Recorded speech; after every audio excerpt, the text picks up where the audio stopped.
Vous ne le savez peut-être pas, mais je suis l'ami des animaux tel Dr Dolittle. Je ne suis pas spécialiste, mais je crois qu'il vient d'engloutir le thermomètre. Bon, les potes, moi j'adore les animaux, j'adore les reportages sur Arte le soir à 5h du mat, t'es comme ça là, complètement flingué de ta journée d'influenceur, absolument rien foutre comme au chômage, et t'es là, tu vois des reportages sur les fonds de l'océan, des animaux incroyables, et écoutez, ça m'a donné des idées. Je suis tombé sur un truc où on voyait une espèce de requin, mais absolument infâme, au fin fond de l'océan Arctique, Antarctique peut-être ? Peut-être. Et les mecs disaient que ce requin avait connu Louis XIV. Je me suis dit, mais attendez, mais c'est possible, il y a des animaux comme ça aussi vieux qui existent. Et de là est née dans ma tête, absolument difforme, une idée pas trop mal, c'est-à-dire faire une vidéo sur les animaux les plus vieux, ceux qui vivent le plus vieux. Et en faisant des recherches, j'ai découvert des trucs absolument phénoménaux. Il y a des animaux, mais qui sont limite invincibles. Le premier animal qui vit extrêmement longtemps, les amis, vous ne l'avez pas vu venir, il s'agit du homard. Faut savoir qu'en moyenne, un homard, il peut vivre entre 30 et 50 ans dans la nature, mais vous avez certains spécimens qui ont été enregistrés vivant jusqu'à 140 ans. 140 ans, les gars. Jeanne Calment en PLS, par un putain d'homard. La longévité des homards est en partie due à leur capacité à régénérer et à muer tout au long de leur vie. Ils grandissent en se débarrassant de leur ancienne carapace et en développant une nouvelle. C'est le fameux processus qu'on appelle la mue. Et donc ce processus, il va permettre de rester en bonne santé malgré leur grand âge. Ça renouvelle comme ça un petit peu la totalité de leur corps. Les homards, ils vivent principalement dans les fonds marins, là où il fait plutôt froid, ce qui permet également de préserver leur temps de vie. Ouais, parce qu'il y a une certaine corrélation entre température de l'environnement et durée de vie. Pour vous donner une idée de comparaison, un homard que vous pêchez aujourd'hui, il a peut-être vécu en même temps que Gandhi. Vous imaginez le délire? Il mange un homard qui a connu Napoléon presque.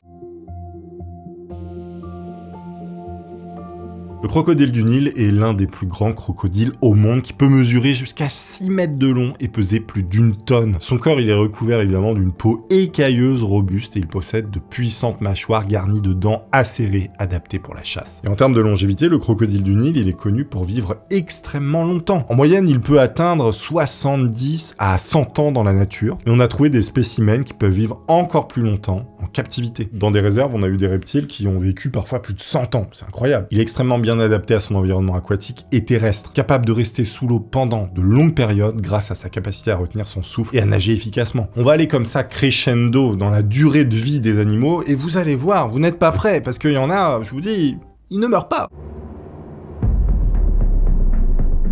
La tortue géante des Galapagos est une espèce impressionnante qui habite évidemment les îles Galapagos au milieu de l'océan Pacifique. Il faut savoir que ces tortues sont les plus grandes du monde, pouvant mesurer jusqu'à 1,2 mètres de long et peser plus de 400 kg. Elles ont une énorme carapace en forme de dôme, un cou épais et des pattes robustes adaptées à la marche sur terre. On va les retrouver principalement dans des zones sèches et herbeuses ainsi que dans les forêts des îles où elles se nourrissent de plantes comme les buissons, les cactus et les fruits. Évidemment, elles sont connues pour leur longévité exceptionnelle, sinon elles ne seraient pas dans cette vidéo évidemment. Ces tortues, comme vous le savez peut-être, elles peuvent vivre plus de 100 ans. Mais attention, c'est 100 ans en captivité, parce qu'elles vivent un petit peu moins quand elles sont prisonnières, on va dire. Et dans la nature, elles peuvent vivre bien plus longtemps. Elles ont développé des adaptations spéciales pour survivre, comme la capacité à stocker de l'eau et de la graisse pour traverser les périodes de sécheresse et de pénurie de nourriture. Pour vous donner un ordre d'idée, vous prenez une tortue des Galapagos aujourd'hui, comme ça vous allez aux Galapagos pour leur dire bonjour. Eh bien, il y en a peut-être une parmi toutes celles que vous croiserez qui auront vécu, notamment la mort de la reine Victoria, qui était au pouvoir en Angleterre depuis 1837, qui est morte en 1901. Voilà, tout simplement. C'est incroyable. Vous imaginez ces tortues, en fait, c'est des pans d'histoire, mais vous allez voir que par la suite, il y a bien pire. On va passer encore une étape de durée de vie pour le prochain animal que vous appréciez manger en brochette, notamment au Japon, et bien sûr nommé l'anguille. En captivité, les anguilles, elles vivent généralement entre 25 et 50 ans, mais dans la nature, certaines peuvent dépasser les 100 ans et même aller jusqu'à 155 ans. Vous avez une anguille suédoise comme ça qui a dépassé les 155 ans. Elle s'appelle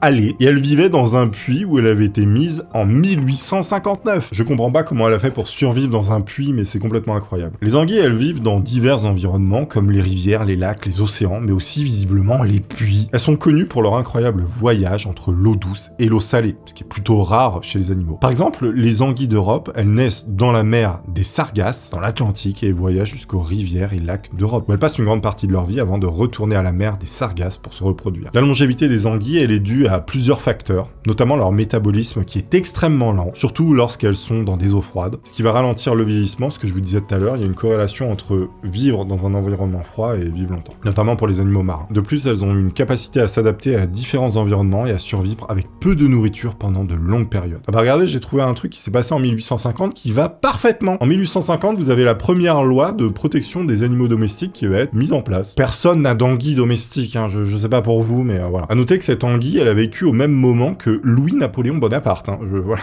tout simplement.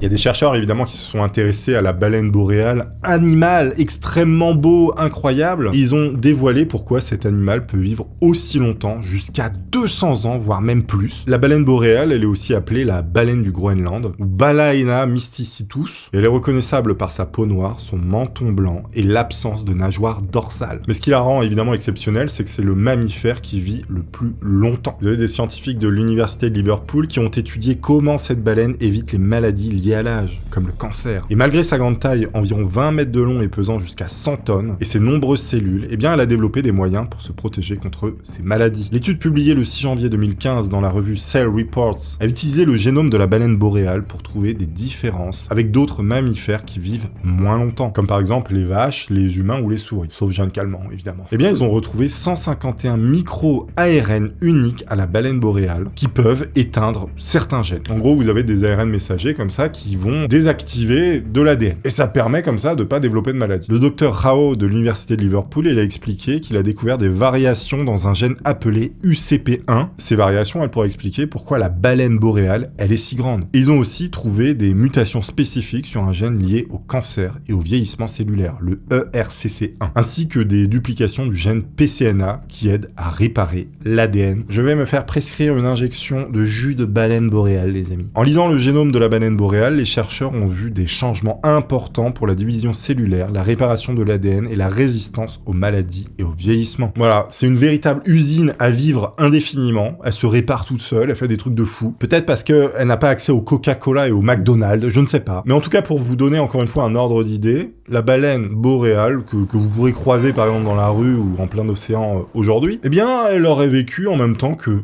Beethoven. Par exemple, tout simplement. Mais évidemment, il n'y a pas que des animaux qui vivent extrêmement longtemps, et d'ailleurs, les records sont souvent battus par des plantes.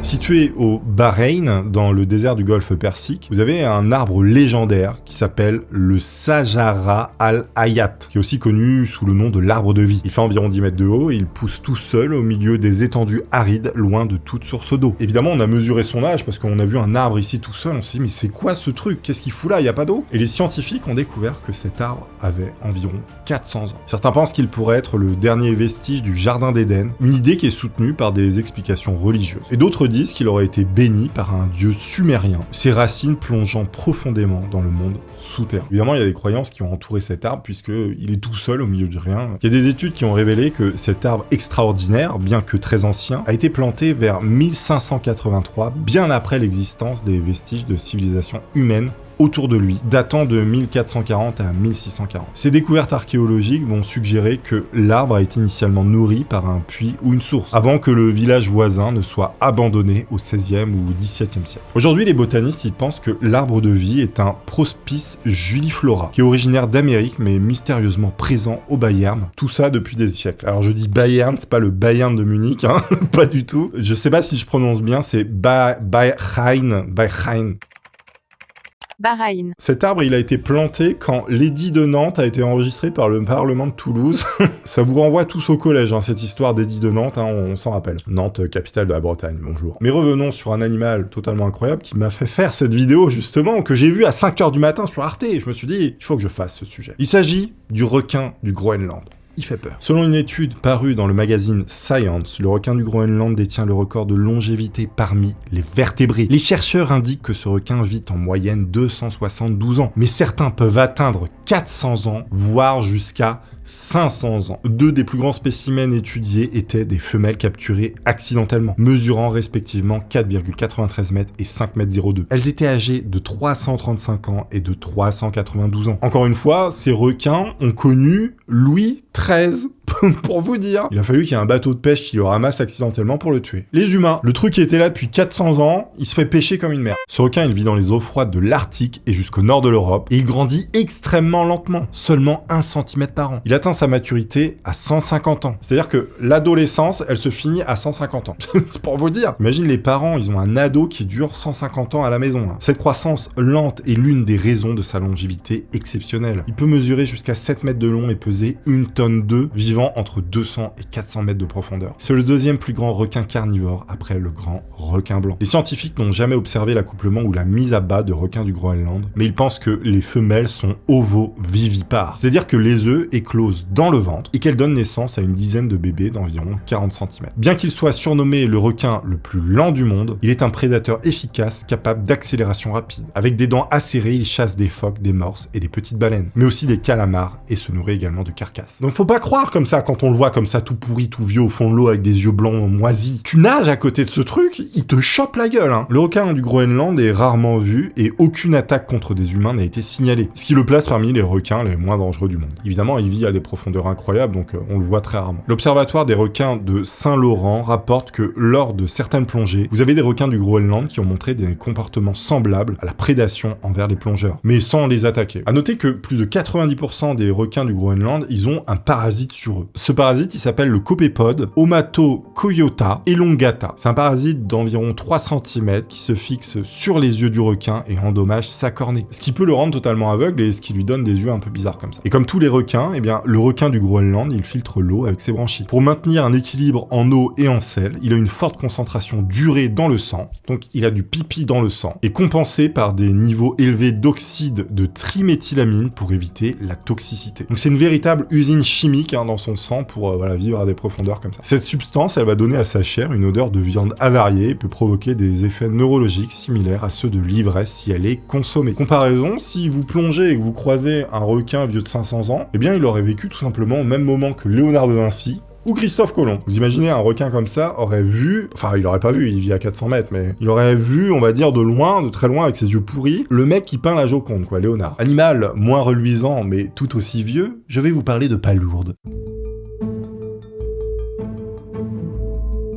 La cahogue nordique, elle est aussi appelée la palourde islandaise. Et évidemment, c'est une palourde qui peut vivre extrêmement longtemps. Elle a une coquille très épaisse, solide, en forme d'ovale, de couleur brun foncé à noir, à l'extérieur, et blanche, ou légèrement bleue à l'intérieur. Et comme les arbres, en fait, cette palourde, à l'intérieur, elle a des lignes, des traits, qui peuvent aider à connaître son âge. C'est-à-dire, on compte les lignes, on connaît son âge. Ces palourdes adultes mesurent entre 7 et 13 cm, mais certains peuvent atteindre 15 cm. Et ils pèsent entre 150 et 300 grammes. On va les retrouver dans l'Atlantique Nord, près des côtes de l'Europe du Nord, comme par exemple en Islande, en Norvège ou dans les îles britanniques, mais aussi en Amérique du Nord, de l'Antarctique canadien jusqu'à côté des États-Unis. Elle vit enfouie dans le sable ou la boue, au fond de la mer, à des profondeurs de 10 à 400 mètres, préférant encore une fois les eaux froides. Vous savez ce qu'il vous reste à faire si vous voulez vivre longtemps? Bain d'eau froide. C'est pas vrai, faites pas ça. La cahogue nordique, elle est célèbre évidemment pour sa longévité, sinon elle ne serait pas là. Et certains spécimens vivent plus de 500 ans, comme le célèbre Ming, qu'on a appelé une palourde Ming qui a vécu très longtemps, oui, qui avait, accrochez-vous bien, 507 ans. Une palourde de 507 ans, les gars. Celle-là, tu la manges, mon gars, tu la dégustes, la pauvre. Elle se nourrit en filtrant des particules de nourriture, comme le phytoplancton dans l'eau. Et pour se reproduire, elle va libérer ses œufs et sa semence dans l'eau, où ils se rencontrent pour former des larves qui flottent avant de se fixer au fond de la mer et grandir. Voilà, on peut dire la palourde, elle a vécu avec Henri VII. Cet arbre, il est situé à Allouville-Bellefosse, comme son nom l'indique, en Normandie. Il a été visité par Charles II, roi d'Angleterre, et Louis XV. Il a aussi été témoin du défilé des troupes de Guillaume le Conquérant et la Révolution française. Mais il a également vu un pique-nique qui a été fait par François Ier, juste à ses pieds, quoi. Le chêne, il a subi de nombreuses blessures au fil du temps. Et la plus grave s'est produite dans la nuit du 30 septembre au 1er octobre 1912, lorsque vous avez une violente tempête qui a arraché sa plus grosse branche, ce qui a fait chuter sa hauteur de 20 mètres. Mais il est pas mort. Incroyable. Et accrochez-vous bien, ce chêne, aujourd'hui, qui est en Normandie, en France, Cocorico, il va sur ses 1300 ans. Cet arbre a vécu en même temps que Charlemagne, tout simplement. Sacré Charlemagne. Le Général Sherman, c'est un énorme séquoia géant qui est situé dans la Giant Forest du parc national de Sequoia, qui est situé en Californie aux États-Unis. Il a un seul tronc massif et est considéré comme l'arbre le plus important au monde en raison de son volume colossal de 1487 mètres cubes. Je ne sais pas si vous avez une idée du volume que ça représente. Vous prenez un cube de 1 mètre sur 1 mètre sur 1 mètre, vous en faites 1400, 1500 comme ça vous donne cet arbre. Personne n'est capable de s'imaginer ce volume. Il faut savoir que cet arbre, il a à peu près 2200 ans, ce qui en fait l'un des plus vieux arbres vivants de la planète. Cet arbre a tout simplement connu Jésus, et même Jules César et tout le tintouin, les Gaulois, tout ça, il a connu, il a vu. Enfin, il a vu de loin, il est aux États-Unis, mais voilà. Encore une fois, c'est pour donner une échelle, mais c'est complètement fou. Moi, j'adore ça.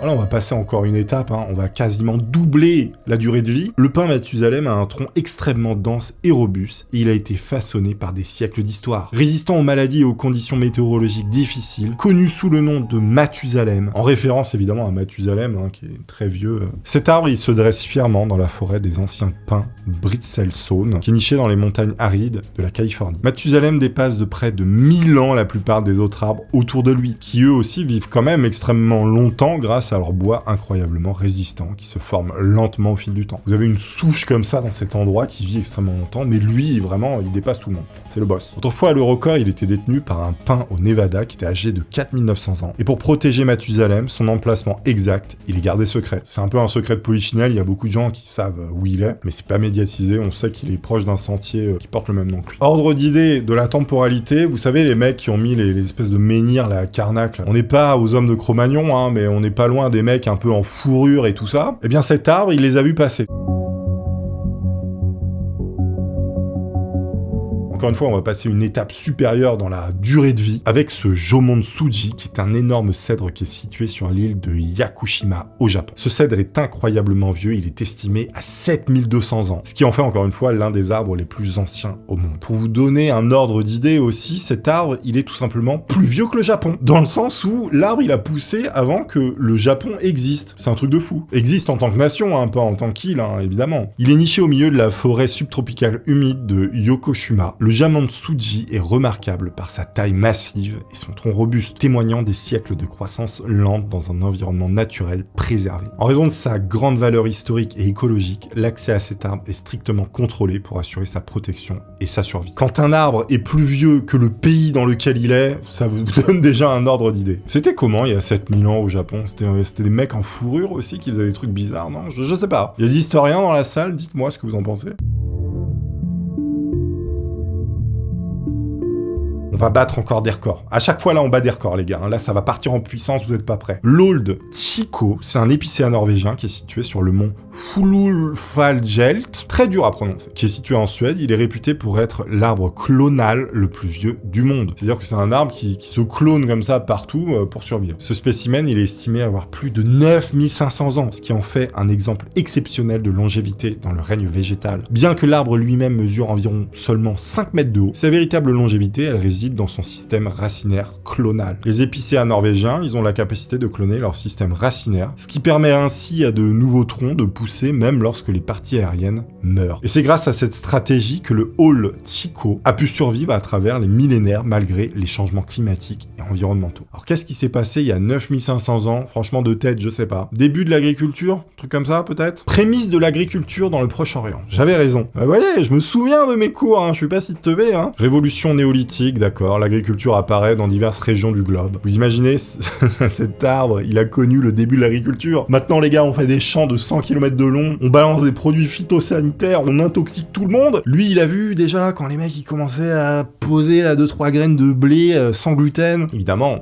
il y a des animaux ou des végétaux bien plus vieux, ou même des trucs qui sont un peu entre végétaux et animaux, comme par exemple l'éponge de verre. L'éponge de verre, ou Anoxylaxis jubini, c'est une créature marine qui est absolument remarquable de par sa structure qui ressemble à du verre. Elle est constituée de filaments de silice semblables à du verre, qui s'entrelacent pour former un réseau complexe et translucide. Ces éponges peuvent varier considérablement en taille, certaines ne mesurent que quelques centimètres, tandis que d'autres peuvent atteindre jusqu'à 1 mètre de hauteur, adoptant souvent une forme en vase ou en tube. On les trouve principalement dans les eaux froides et profondes de l'Antarctique, habituellement entre 100 et 500 mètres de profondeur, où elles se fixent sur les rochers ou le fond marin. L'éponge de mer, elle va se nourrir en filtrant l'eau de mer, voilà, elle attrape tout ce qui passe. Elle va capturer ainsi des particules alimentaires telles que le plancton et des bactéries. Et cette éponge, elle a un super pouvoir parce qu'elle est capable de régénérer ses cellules quasiment à l'infini et de les reproduire. Et elle peut vivre comme ça plus de 10 000 ans, les gars. Là, on va arriver à des âges où je peux plus faire de comparaison parce que on va arriver aux dinosaures. Les éponges, en général, sont parmi les organismes multicellulaires les plus anciens connus. On a retrouvé des fossiles qui datent de plus de 600 millions d'années. Je sais pas si vous avez une idée, on est à quasiment un demi-milliard d'années. L'univers s'est créé il y a 13 milliards d'années, là 600 millions, 1/24e de l'existence de l'univers, on retrouve des éponges qui ont existé dans des fossiles. Est-ce que vous avez une idée de la longévité de ce truc? Enfin, elles ont pas 600 millions d'années, mais on en a retrouvé vivant il y a 600 millions d'années. C'est incroyable. Moi, ça me rend fou. Le maximum qu'on ait trouvé, c'est des éponges qui vivent 10 000 ans, hein, mais elles vivaient il y a très longtemps déjà. C'est vraiment des aliens, quoi. Mais ce n'est pas l'animal qui vit le plus longtemps, ou qui a vécu plus longtemps. Parce qu'il y a aussi le peuplier de Pando. Pando, qui est situé dans la forêt nationale de Fish Lake, dans l'Utah. C'est une immense collection de peupliers faux trembles, comme on les appelle, qui couvre environ 43 hectares. On estime que cette forêt existe depuis au moins 80 000 ans. Vous avez même des gens qui prétendent que cette forêt, elle existe depuis 1 million d'années. Parce que, tout simplement, cette forêt, elle se clone, comme on a vu avec l'autre arbre. Et donc, plutôt que de se reproduire avec des graines comme la plupart des arbres, eh bien, Pando se propage principalement par le clonage végétatif. Vous avez de nouvelles pousses qui surgissent des racines souterraines qui sont interconnectées. Étant donné que les troncs individuels ne montrent pas de marques distinctes de croissance annuelle, les scientifiques, ils estiment l'âge de Pando en se basant sur leur connaissance du rythme de croissance des peupliers faux trembles, mais également avec d'autres méthodes d'analyse. Il faut savoir que ce groupe d'arbres qui sont génétiquement identiques, hein, c'est des clones, ils ont connu l'ère glaciaire, l'âge de glace, tout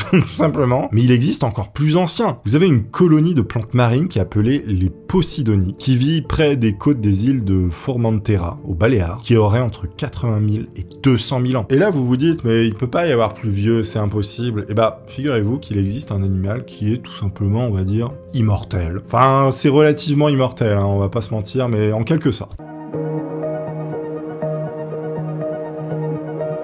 Contrairement à la plupart des êtres vivants, la méduse Turritopis dorini, eh bien elle peut rajeunir et devenir biologiquement immortelle. Cela change notre façon de voir le vieillissement. Cette méduse qui semble sortir d'une histoire de science-fiction existe vraiment et intrigue les scientifiques depuis sa découverte. On la retrouve dans tous les océans du monde, elle est assez commune, et elle peut vivre presque indéfiniment grâce à un mécanisme qui répare son ADN. Évidemment, elle peut quand même mourir si elle se fait bouffer ou éclater, mais si on la laisse comme ça, elle vit indéfiniment. Alors pourquoi on dit qu'elle est immortelle? Eh bien parce qu'elle peut tout simplement inverser son vieillissement, ce qui est très bizarre. Dès qu'elle est en danger, elle va lancer un mécanisme qui la fait rajeunir. Par exemple, si une méduse adulte est menacée ou stressée, elle peut redevenir polype. Comme si j'avais un coup de stress tout d'un coup et je me dis tiens, je vais redevenir bébé, comme ça peut-être que je vais pas mourir. Et elle fait ça tout le temps, des cycles vieux jeune.